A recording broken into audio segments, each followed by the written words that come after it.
Today I wanted to give a little update on my at-home pilgrimage. Hi, welcome to Gently Being.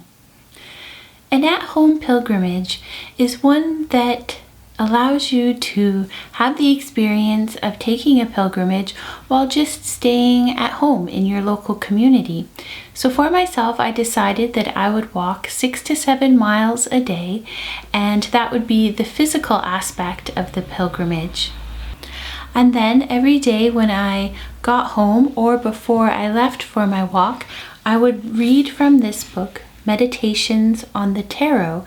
And this would be for me like a literary pilgrimage. I wanted to combine the two, really spending time to meditate and contemplate on what I was reading, but also having the physical aspect with a movement pilgrimage. So far, the walking part is going really well. I have sort of fit it into my schedule when I go, so my body knows what it's going to do.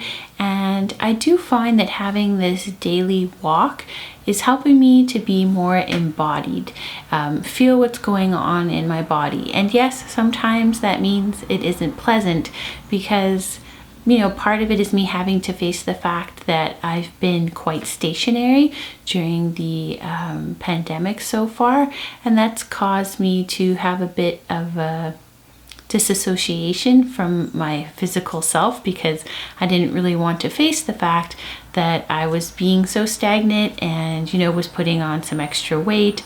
And we have to be loving to ourselves whenever we're facing different challenges and changes. But by doing this, little bit of physical activity every day, it's helping me to check in on myself and see what my body needs to feel good. And for me right now, that is including the daily 6 to 7 mile walk. I'm really glad I decided to use this book, Meditations on the Tarot, A Journey into Christian Hermeticism, for my literary element of the pilgrimage, because this book is dense. It has a lot of information and so much to think about that it is a book that deserves to be read slowly and to allow yourself to sort of play over all the ideas that the book's presenting. It's also one of those books where, you're highlighting something on every single page. So, wow, there really is a lot to go on. I tend to read a little bit of a chapter before I go for my walk so I can think about it during my walk. And then I read more later in the day as part of my homebody monasticism. So I don't expect myself to just read the whole chapter all at once because, as I said, some of them are quite dense and it depends on the chapter. Some are longer and shorter than others.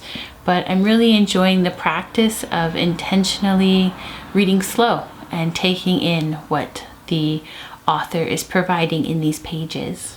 So some of the challenges with the at-home pilgrimage is picking a time that really works to go for a walk because, with COVID still around and these new strains that seem to pass more easily from person to person, I try to go for a walk when there's the least amount of people out so that you can always maintain a good amount of distance between you and someone else who may be out for a walk. So sometimes that means having to adjust my schedule depending on the day. Right now it's raining out, and this morning when I went for my walk, it was fabulous because I didn't run into anyone when it's rainy. But with spring and when it's nicer out, it's busier, and that's nice to see people taking in the good weather, but I always want to be mindful of keeping some distance. So sometimes I shift around when I go for my walk.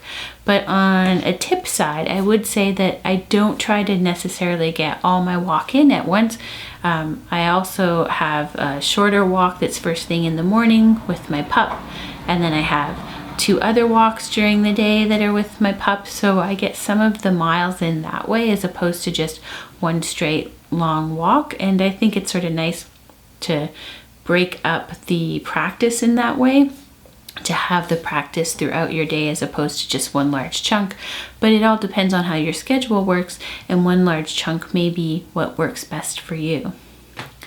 A challenge I face for myself is that I kind of want to put headphones on for the entirety of my walk. It's just something that I was accustomed to doing, but now I still bring headphones and something to play some podcasts or audio on, and I will listen for part of my walk, but I make sure that I devote about half of my walk to just listening to the world around me, and again allowing myself to really contemplate on what I read from my meditations on the tarot. So I kind of imagined myself just not having earphones at all for the entirety of the whole at-home pilgrimage, but I'm realizing that for myself it's not there yet, and I do bring my earphones and sort of gradually am moving towards less earphone time.